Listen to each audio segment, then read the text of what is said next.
I'd like to talk about various drawing issues in this video, and drawing issues can also be applied to painting. And so I have three examples that were in this little series of videos, and I want to talk to you about mark making, surface manipulation, and the history of the surface, so that you can have a little bit of an understanding of the ways that your choices of media and techniques in those media enable you to have control over these things.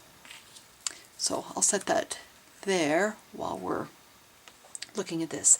So when you look at these three, I don't know if you remember what the different media were that we were using in these, but you can tell that they're all a little bit different. There's something about the surface, there's something about the textures that you see, the feeling of the levels of opacity and transparency, the smoothness, different aspects of these that give each of these media a slightly different feel. So I'm going to zoom in on each one and just kind of pay attention to what it is that you notice. When we're looking at this one, we look at these little lines and they feel like brush strokes, don't they? They don't really look like drawn strokes, but rather painted. Some of these areas that are blended also have a little bit of a quality of kind of blended with water, so that we have a little bit of a painted quality. There's also a little bit of an opacity. We don't necessarily feel the transparency or the white of the paper shining through in all areas, but rather it feels a little bit like some of these brush strokes have been added on top of the darker colors. And if you remember right, this goes with the media that was used in this, because this was painted in gouache. Now there was a combination of transparent and opaque techniques. So the two ducks have some of each of these. The water also has some of each of these, so that we have some areas that are a little bit more transparent, so we see the white of the paper shining through. If the paper were a different color, like say this was an off kind of a light blue or kind of a beige colored paper, we would actually have those little sparkles of that color shining through, and the white would stand out as even more opaque than it does. In this image, I don't know if you remember the media that was used here. I'll zoom in. It was a couple of different media, but primarily we had colored pencil, and the colored pencil was specifically Prismacolor pencils, which have a very waxy feel to them. This was used entirely in a dry method, so we didn't add any solvents to blend it out so that it would appear more like paint, but rather we used, all the different dry techniques. We had hatching and cross-hatching, we had stippling, we had blending with little tiny circles very lightly. We also had actually drawing in the textures and the lines, focusing on the negative space and things like that. But pay attention to the different textures and the different feel that this surface has, because this is also very much associated with identifying colored pencil media based on how the surface is manipulated and how the layers are built up and the overall feel that has. Finally, we had the watercolor pencil, and this one has elements of drawn lines. We can see those hatched lines that give it that feeling, but then we also have areas that have that distinct edge of a wash, where we have added water, and then we have those kind of distinct areas where the boundary of where the paint has been applied. ends and then the white of the paper begins. This one has a much more transparent feel to it. It also has a very rough feel in some areas where it is focused on the cross-hatching. Other areas it's a little bit smoother, maybe even soft. So this is a surface that is, kind of demonstrating the use of watercolor pencil and how that all affects the feel of the surface.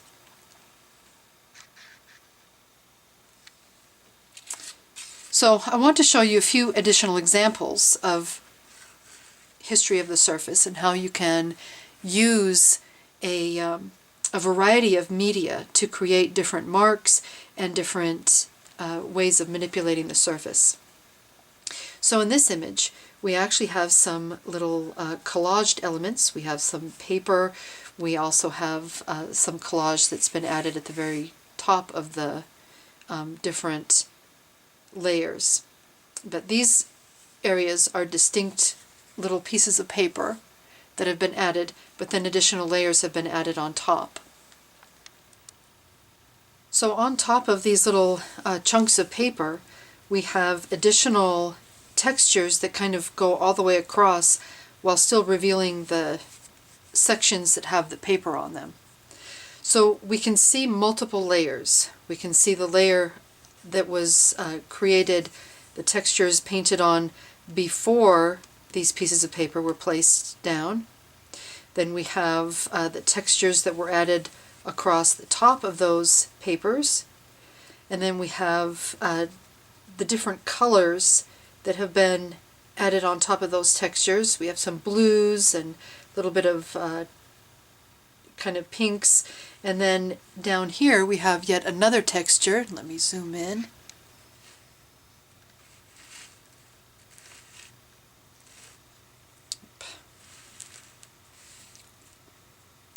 Okay, so when you have textures that, like say a brush stroke, you have some ridges and some valleys. And then on the ridges we have these additional little flecks. So this creates both a history of the surface and surface manipulation, and these are apparent through the different marks that we find on this surface. And then on top of that we have this this texture that is similarly produced to these, and I'll zoom in on this.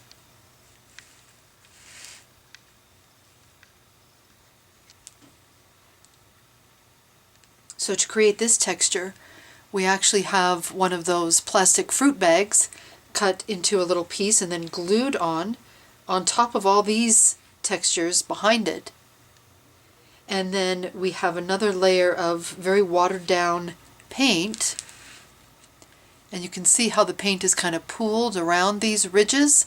That's how we know that that was painted on after this was placed down, and it was kind of a transparent paint. This was actually watered down acrylic, so it dries impervious to water, but it can be diluted with water. And then on top of that we have this, it looks like kind of a gold color that has caught on all of the ridges that this plastic bag has as part of itself. So these textures that accentuate the plastic bag were actually added by putting some oil pastel on top of this.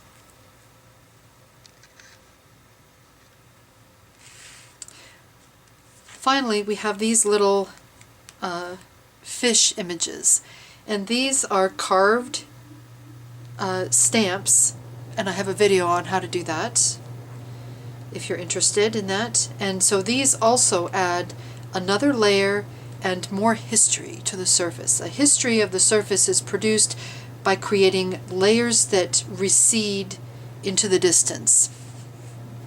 So we can imagine or discover what the underlying first layer might be, and then we can see some, second layers, maybe the pieces of paper, a third layer, which is just the texture itself that's added, and then which was added actually with clear acrylic medium. You could also use Mod Podge or something like that. And then paint was added to that to really accentuate the valleys, because the paint kind of settled into the valleys, and then to distinguish the valleys from the peaks of that texture that the acrylic medium created. The peaks were accentuated with oil pastel. You could also use colored pencil, as long as you didn't press hard, but just turned the colored pencil and went back and forth. You could also use wax crayons. Okay, so this demonstrates the history of surface through the different layers that we can identify, and it creates a very rich, complex texture over the surface. We see surface manipulation by creating different textures and using those to accentuate different areas. And all of these use different types of marks. These use little marks that have kind of gathered the soft oil pastel across the surface of this plastic net. The stamps create different types of marks. They have a very even kind of overall flat line that distinguishes the areas that were carved or that were not carved out from these relief prints. But when placed on a rough surface, we actually see some of the roughness coming through in the stamp. We also have marks of paintbrushes going across the surface, and these are accentuated by adding a very thinned down acrylic wash that accentuates the different textures.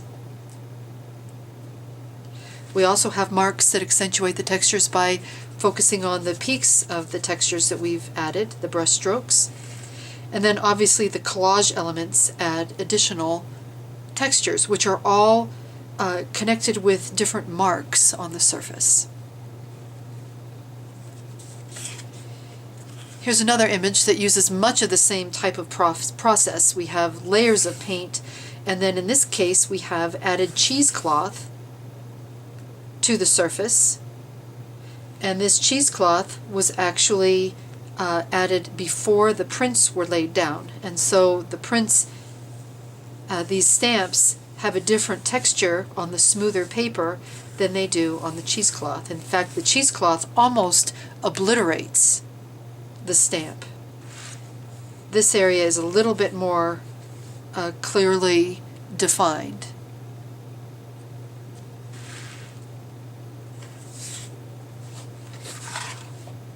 And let's talk about the marks that we see on this work. This is actually an intaglio print that is created with light biting into the plate rather than chemicals. And then like a little squeegee. It was actually kind of a soft piece of cardboard, kind of a little bit thicker than a soap box, or I guess this is butter, but a butter box, but pretty close to this. And it was squeegeed across the surface to impress the ink into the areas that had been reduced by the light, but it wasn't wiped clean. So we still have those squeegee marks across the surface, and that adds a little bit additional texture. It also adds a quality of mark making and a history, because we see how this was actually produced. We see those lines of the squeegee that went across. If we erase that, it would show less history, but it would be more refined. And so we would be manipulating the surface by choosing which we were going to kind of celebrate in this. This has a very different type of mark making. It's very velvety and soft, and if you've used various art media before, you'll probably recognize this immediately as charcoal. So think about the types of mark making that charcoal really celebrates and really emphasizes. We have these very soft areas that feel almost like the lines are kind of diffusing. We have a little bit of hatching and cross-hatching that's still apparent, but not nearly as much as in some harder media. This doesn't have a lot of history of surface, especially like over here. This is just the white of the paper with a few little flecks. And when we create a drawing, we have to decide constantly, make choices, whether we are going to polish our work or allow that history of our art making become apparent and come to the forefront. Anytime we leave a little bit of the hatched lines, that's a little bit of the history, because we have those drawn first and then we blend it. If it isn't completely blended, we actually have a little bit of that sketchy quality. If we leave these little dots of dust that become embedded in the paper and don't, refine them or cover them up with something else, that also has a little bit of that surface history embedded into it. Let me show you this one. This is a chalk pastel that was drawn on white paper, but the white paper was transformed by creating kind of an overall blended and blurred quality to it, not only through the pastel that was added and then blended, but in some areas there is actually a little bit of watercolor paint that was added to the surface to create a different glow that would shine through to the forefront. Like this whole area, this is a yellow painted background. So do you see how different this is from this area that has more of an aqua background that was painted? This also has a history of surface in these little textures that were added. These were little areas that were spritzed with rubbing alcohol.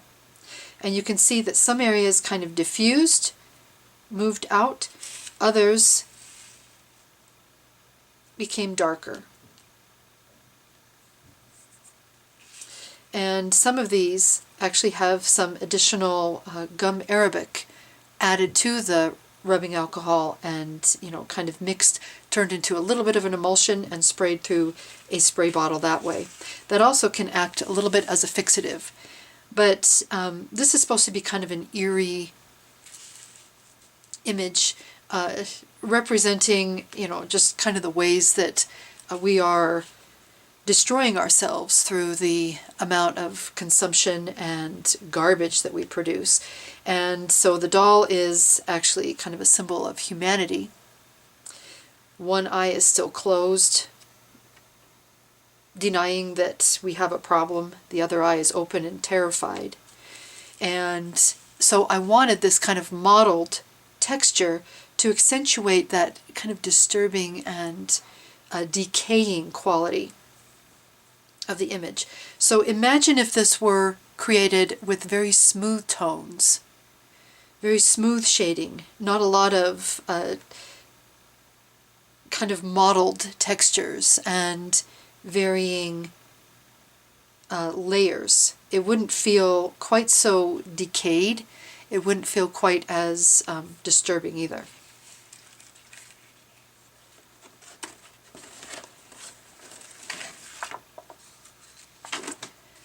So here's another example of a very specific type of history of surface. And I have an old video that has a demonstration of this. This is a mixed media portrait, and it uses a combination of watercolor, acrylic, and now I can't remember if I used oil pastel or chalk pastel, but created in layers.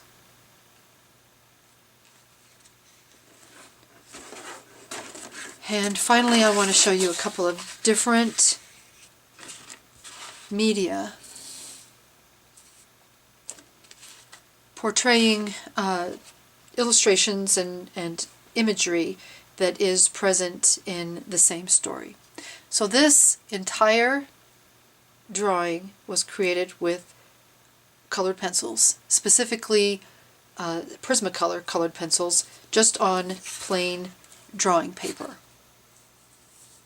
So you can see that we actually have the white of the paper shining through in a lot of these different areas, little flecks of it. Okay, do you see that? The little bits of white of the paper that is shining through, based on the texture of the paper that we are using.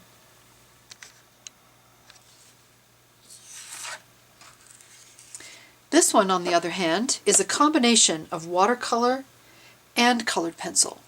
Prismacolors, again, not watercolor pencils. And you can see more variety of different textures in this surface. So depending on the media that you choose, you are choosing ways that you will be manipulating the surface. And when you combine media, you're able to utilize the different not components, but characteristics of the different media. And so you can create an image that has a surface that expresses the textures and the feelings and the just kind of the connections that you want.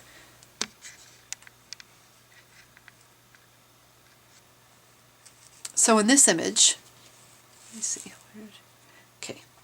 So in this image, the first layer is watercolor, and this is on very smooth watercolor paper, which is called hot press.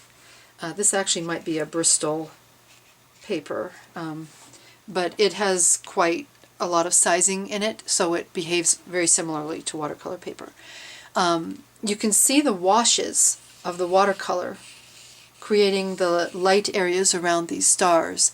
But then we have the texture of the colored pencil coming in around it, adding another layer of shading, but it also adds some luminosity, because look at those little dots where the valleys of the paper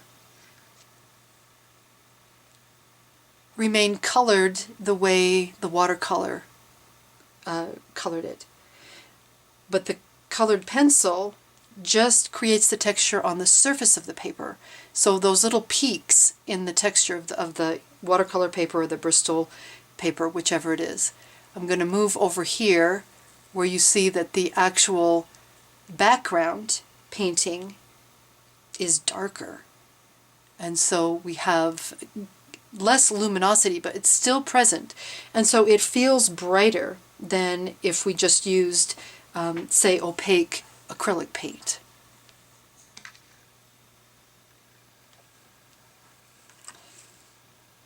And let's see, I'll show you on the little Gosling as well. Okay, so this has a couple of different textures. Not only is the colored pencil only touching the peaks of the texture of the paper, but we also have hatched lines going in a certain direction to kind of allude to the texture of feathers or down. And so we have the combination of that fuzzy, the fuzzy texture of the lines created by the colored pencil, as well as the texture that the lines themselves create.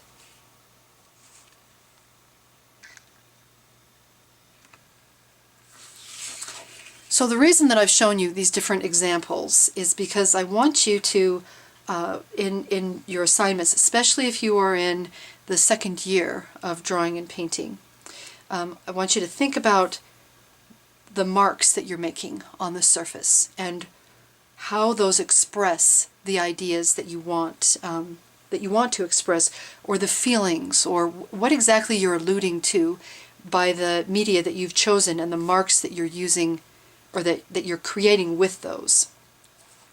I also want you to think about how you are manipulating the surface, what kinds of layers you're adding to create the textures that you want, and how you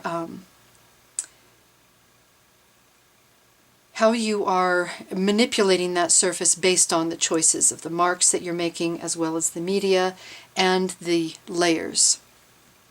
The layers themselves create this wonderful history, so that someone who is able to identify how different media is used can actually look at your process and find how you might have created those. Maybe they're incorrect in their theories, but they're still able to kind of come to some conclusions based on how you produce those textures.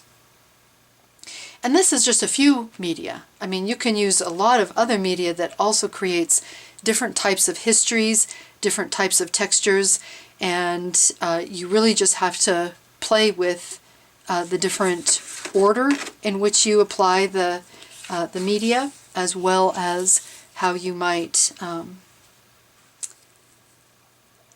combine different media. Okay, so like I said, this one just has the colored pencil. This one, primarily colored pencil, but if you remember, I also painted a little bit of an underlayer. Very, very light and delicate, but it still kind of comes through in these different areas. Plus it helps you not have to constantly refer to your reference when you are, adding these colors.